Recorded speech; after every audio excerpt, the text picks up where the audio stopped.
এই ভিডিওতে আমরা দেখব ব্রিটিশের পলিসিগুলা, যে পলিসিগুলো সম্পর্কে আমরা আগের ভিডিওটাতে বলেছিলাম যে policy of ring fence, subsidiary alliance and doctrine lapse. এটা খুব গুরুত্বপূর্ণ, এখান থেকে প্রচুর প্রশ্ন আছে, প্রিলিমসে মেন্সে প্রচুর প্রশ্ন আছে এখান থেকে। তো এখান থেকে মূলত প্রশ্ন আছে এইগুলো কে দিয়েছে, আর এর নেচারটা কী, আর এইগুলো ব্যবহার করে কোন কোন স্টেটকে দখল করেছে, বিশেষত প্রথম কোন স্টেট আর শেষের কোন স্টেট, সেই নামগুলো গুরুত্বপূর্ণ। তো এখানে ব্যাকগ্রাউন্ডে বলছে, in this part we are going to study the diplomatic policy of company that way are used in order to conquer Indian state or simply India. মানে ভারতের বিভিন্ন রাজ্যগুলোকে দখল করার জন্য যে পলিসিগুলো ব্যবহার করেছিল সেগুলো সম্পর্কে আমরা পড়ব। তো আমরা দেখব মারাঠা বা বেঙ্গল, পাঞ্জাব, মাইসর এগুলোকে দখল করতে কোন পলিসিগুলো কীভাবে ব্যবহার করতে। প্রথম পলিসি আছে পলিসি অফ রিং ফেন্স। তো পলিসি অফ রিং ফেন্সকে আমি একটা মোটা আইডিয়া দিয়ে দিই। সেটা হচ্ছে, মনে করো আমি এই রাজ্যটাকে দখল করব। তো এই রাজ্যটাকে যখন দখল করব তখন আমি তার চারপাশে রাজ্যগুলোকে সঙ্গে চুক্তিতে হোক যেমন করেই হোক এদের সঙ্গে একটা মিত্রতা স্থাপন করে আমি একে ঘিরে ধরব। এইটা হচ্ছে policy of ring fence. Ring fence মানে হচ্ছে গোল আকারে তাকে ঘিরে ধরা, চারিদিক থেকে আক্রমণ করা। তো এইভাবে চারিদিক থেকে ঘিরে ধরে আক্রমণ করে কাকে ব্রিটিশ পরাজিত করেছে, সেটা হচ্ছে মাইসোরকে। একদিক দিয়ে হায়দ্রাবাদ, একদিক দিয়ে মারাঠা, একদিক দিয়ে নর্দার্ন সরকার। তো এই সমস্ত কিছু দিক দিয়ে ঘিরে ধরে মাইসোরকে দখল করেছিল। তো এইভাবে ঘিরে ধরে তাকে আক্রমণ করে দখল করারই হচ্ছে পলিসি অফ রিং ফেন্স। তো এখানে আমরা একটু পড়ে নিই কী বলছে। It aim to create buffer zone to defend company frontier. Buffer zone মানে হচ্ছে ওই কথাটাই বলছে যে এর চারপাশের জিনিসগুলো দিয়ে তাকে ঘিরে ধরাটাই হচ্ছে বাফার জোন ক্রিয়েট করা। তো it was the policy of defence of neither neighbour of their neighbour frontier and safeguard their own territories. ওই যেটাই তাদের নেবার স্টেটদেরকে দিয়ে তাকে ঘিরে ধরা, এই জিনিসটা। এবার এই পলিসিটা ইমপ্লিমেন্ট করার কার মাথায় এসেছিল? This policy Warren Hasting was reflected in this war against Maratha and Mysore. তো মেন ওয়ারেন হেস্টিংয়ের মাথায় মানে কল্পনাপ্রসূত এই পলিসি যে কীভাবে দখল করতে হবে। তো ওই যে বললাম মারাঠাকে কীভাবে মাইসোরের বিরুদ্ধে ব্যবহার করা হয়েছে। তো মারাঠা, হায়দ্রাবাদ, কর্ণাটিক এরিয়া, তো এইটা হচ্ছে পলিসি অফ রিং ফেন্স। তো এটা আমি বললাম যে কীভাবে পলিসি অফ রিং ফেন্স কাজ করে, সেটা আমি যেটা বললাম এটা এখানেই লেখা আছে। In this policy British assure the native state of military assistance against external threat but at their own expense. মানে যেখানে ব্রিটিশরা এই রাজ্যটাকে তার চারপাশে মিলিটারি দিয়ে আস্তে আস্তে ঘিরে দিচ্ছে, আর এই সমস্ত যাদের সঙ্গে মিত্রতা করেছে তারা ব্রিটিশ আর্মিকে পুষছে তাদের নিজের পয়সায়। তো এটা হচ্ছে সাবসিডিয়ারি অ্যালায়েন্স। তো কীভাবে আসছে সাবসিডিয়ারি অ্যালায়েন্স?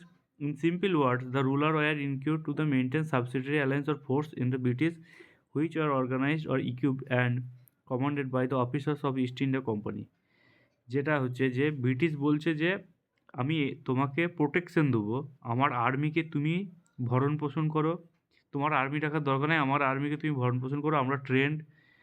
তো তার সঙ্গে একটা চুক্তিতে আসছে, সেটা হচ্ছে সাবসিডিয়ারি অ্যালায়েন্স। তো এরকম করে যখন ব্রিটিশ বিভিন্ন রাজ্যে নিজের আর্মি গঠন করছে, আর শেষকালে সেই আর্মি দিয়ে মাঝের এই যে শক্তিশালী স্টেটটা আছে মনে করো মাইসোর, তাকে পরাজিত করছে এবং দখল করছে পলিসি অফ রিং ফেন্স দিয়ে। তো সাবসিডিয়ারি অ্যালায়েন্স পড়ার সময় মাথায় রাখতে হবে যে এটা কার সঙ্গে জড়িত? লর্ড ওয়েলেসলির সাবসিডিয়ারি অ্যালায়েন্স, বাংলায় বলে অধীনতামূলক মিত্রতা নীতি। তো এটা 1798 খ্রিস্টাব্দ আছে। এটা কিছুই নয়, extension of the ring fence system, ওই যে রিং ফেন্স সিস্টেমের পরিমার্জিত রূপ। তো এখানে কী হয় যে ব্রিটিশ বলে যে আমি তোমাকে ইন্টারনাল আর এক্সটার্নাল থ্রেট থেকে আমি তোমাকে বাঁচাবো, ওই যে বলে। And the territory was of alloy a British army contingent or British army would be station. মানে একটা ব্রিটিশ আর্মিকে পুষবে, তার ভরণ পোষণ, স্যালারি সব কিছু তারা দেবে, আর তার বিনিময়ে কী হবে? ইন্টারনাল আর এক্সটার্নাল থ্রেট থেকে তাকে বাঁচাবে। Resources for maintaining the contingent, তাদেরকে মেনটেন করার জন্য যা খরচা তারা দেবে।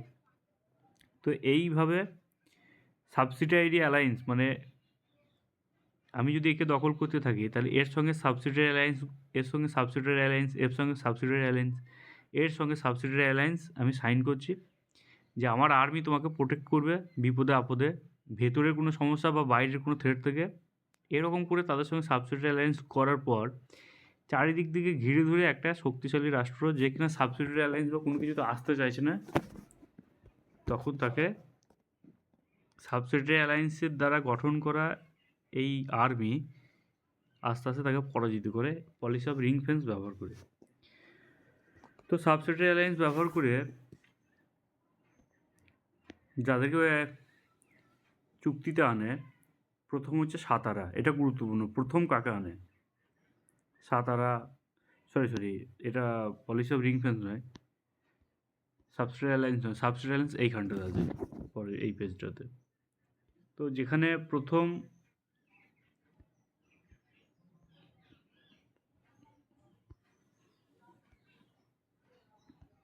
আমরা যেটা দেখবো এখানে, প্রথম যে স্টেট সাবসিডিয়ারি অ্যালায়েন্স অ্যাকসেপ্ট করে সেটা হচ্ছে Hyderabad. Hyderabad was the first state যেটা হচ্ছে সাবসিডিয়ারি অ্যালায়েন্স অ্যাকসেপ্ট করে। এটা বহুতবার পরীক্ষায় এসছে, খুব গুরুত্বপূর্ণ। তারপরে মাইসর, তাঞ্জোর, আওয়াধ, পেশোয়া, সিন্ধিয়া, গাইকোয়াড়, ভোসলে, হোলকর, রাজপুত, বুন্দেলের, ভারতপুর। এবার এইখানে গুরুত্বপূর্ণ জিনিস হচ্ছে যে পরীক্ষাতে অনেকবার কোশ্চেন হয়েছে প্রথম কোন স্টেটকে করেছে, তো সেটা হচ্ছে হায়দ্রাবাদ। আর একটা গুরুত্বপূর্ণ হচ্ছে শেষ কোন স্টেটকে করেছে, এইটা। এবার এইটা প্রিলিমসে আসে, আর মেন্সে কোশ্চেন আসে কি, মেন্সে কোশ্চেন আসে যে নাম দিয়ে দেবে যে এদের মধ্যে কোনটিকে করেনি গো, তো তখন যেটা থাকবে না অপশনে সেটা করবে, এদের মধ্যে কোন স্টেটকে করেনি গো সাবসিডিয়ারি অ্যালায়েন্স সাইন করেনি গো, তো এদের মধ্যে যেটা থাকবে সেটা। তো এটা একবার দেখে নেওয়া। আর প্রিলিমসের জন্য প্রথম কোনটা আর শেষ কোনটা, এটা প্রিলিমসের জন্য গুরুত্বপূর্ণ। এবার আছে doctrine of lapse. Doctrine of lapse কি? ডক্ট্রিন অফ ল্যাপস হচ্ছে সাবসিডিয়ারি অ্যালায়েন্সের একটু এক্সটেন্ডেড ভার্সন। কীরকম? ব্রিটিশদের সঙ্গে যে সমস্ত স্টেটগুলো সাবসিডিয়ারি অ্যালায়েন্স সাইন করেছে, তাদের যদি কোনো উত্তরাধিকার না থাকে সেই স্টেটগুলোর, তাদের যদি উত্তরাধিকার কোনো মেল চাইল্ড না থাকে, মানে মনে করো কোনো একটা রাজা সে ব্রিটিশদের সঙ্গে সাবসিডিয়ারি অ্যালায়েন্স সাইন করেছে, মনে করো মারাঠাদের। এবার তার উত্তরাধিকার যদি কোনো পুত্র না থাকে, তাহলে পরে সেই স্টেটটা অটোমেটিক্যালি ব্রিটিশের আন্ডারে চলে আসবে, ব্রিটিশ তাকে দখল করে নেবে। সেইটাই হচ্ছে ডক্ট্রিন অফ ল্যাপস। তো এটা অ্যাসোসিয়েটেড উইথ গভর্নর ডালহৌসির নামটা খুব গুরুত্বপূর্ণ, কে এটাকে চালু করে? ডালহৌসি চালু করে। তো এখানে কী হয়, the policy of subsidiary alliance, মানে it is the extension version of policy of subsidiary alliance. এবার এখানে কী বলতে চাইছে এখানে, as per this policy any princely state under the subsidiary alliance, মানে সাবসিডিয়ারি অ্যালায়েন্সে আছে এমন কোনো state would automatically be annexed, মানে অটোমেটিক্যালি দখল হয়ে যাবে, if the ruler was either incompetent or died without a male heir, মানে যদি তার কোনো পুত্র সন্তান না থাকে উত্তরাধিকার হিসেবে, হ্যাঁ মানে উত্তরাধিকার হিসেবে যদি তার কোনো পুত্র সন্তান না থাকে, কিংবা সে যদি তার কোনো যদি সন্তান নাই হয় বা মারা যায়, তাহলে পরে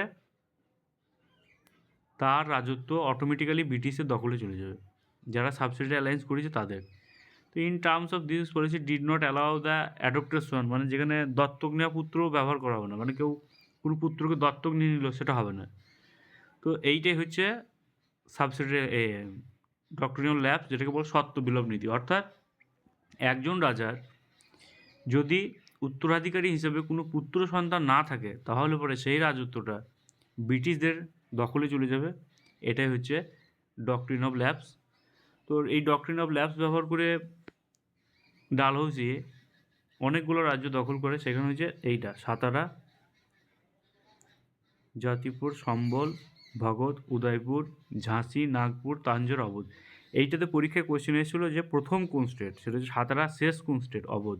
তো এই দুটো মনে রাখতে হবে, প্রথম আর শেষ কোনটা। তো এইখানে এই তিনটি খুব গুরুত্বপূর্ণ। বাকি এইখানে যেগুলো পরের এই চ্যাপ্টারে যেগুলো আছে এগুলো আর কিছু গুরুত্বপূর্ণ নয়। এই পলিসি 3টে গুরুত্বপূর্ণ, আর এই পলিসি 3টে থেকেই প্রচুর প্রশ্ন আসে, কে দিয়েছিল। আর এইখানে এই চ্যাপ্টার শেষে যে কুইক রিভিশন আছে, কুইক রিভিশনটা অবশ্যই একবার পড়ে নেবে, যেগুলো আমি পড়েছি বাংলাতে, বাংলার এরিয়াগুলো, তারপরে মাইসরের কুইক নোট যেটা আছে জাস্ট একবার চোখ বুলিয়ে নেওয়া, মেন পয়েন্ট যেগুলো আছে ওইগুলো চোখ বুলিয়ে নেওয়া, বাস। এর বাইরে এই চ্যাপ্টারটা আর পড়ার কিছু নাই, এখান থেকে এর বেশি কিছু কোয়েশ্চেন আসে না। আর এইখানে খুব ইজি ফর্মে দেওয়া আছে, যেটা বললাম সাবসিডিয়ারি অ্যালায়েন্স কে করেছে ওয়েলেসলি, কী বলতে চাইছে, মূল কথাগুলো একবারে পড়ে নেওয়া, কোন কোন এগুলোকে দখল করেছে সেটা, এই লিস্টটা গুরুত্বপূর্ণ। ডক্ট্রিনাল ল্যাবস, ডালহৌসি কোন কোন জায়গাতে লাগিয়েছে, দখল করেছে, গুরুত্বপূর্ণ এইগুলো।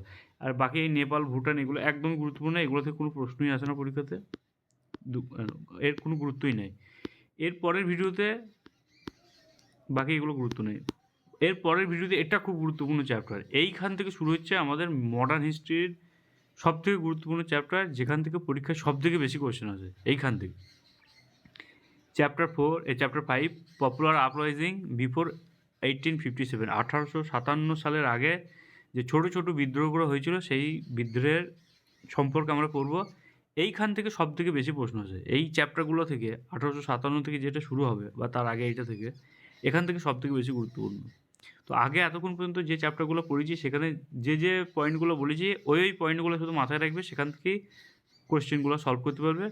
আর এরপরে এই চ্যাপ্টারগুলো থেকে যখন পড়বো আমরা, এইখানে প্রত্যেকটা লাইন গুরুত্বপূর্ণ, যে যে বিদ্রোহগুলো হয়েছিল, সন্ন্যাসী বিদ্রোহ, ফকির বিদ্রোহ, কোল বিদ্রোহ, হো বিদ্রোহ, মুন্ডা বিদ্রোহ, এই সমস্ত জিনিসগুলা আমরা পড়বো, খুব গুরুত্বপূর্ণ। এখান থেকে প্রচুর প্রশ্ন আছে, প্রিলিমসে কোয়েশ্চেন আসে, মেন্সে কোয়েশ্চেন আসে, পাইক বিদ্রোহ, এই সমস্ত জিনিসগুলো আমরা পরের ভিডিওতে পড়বো।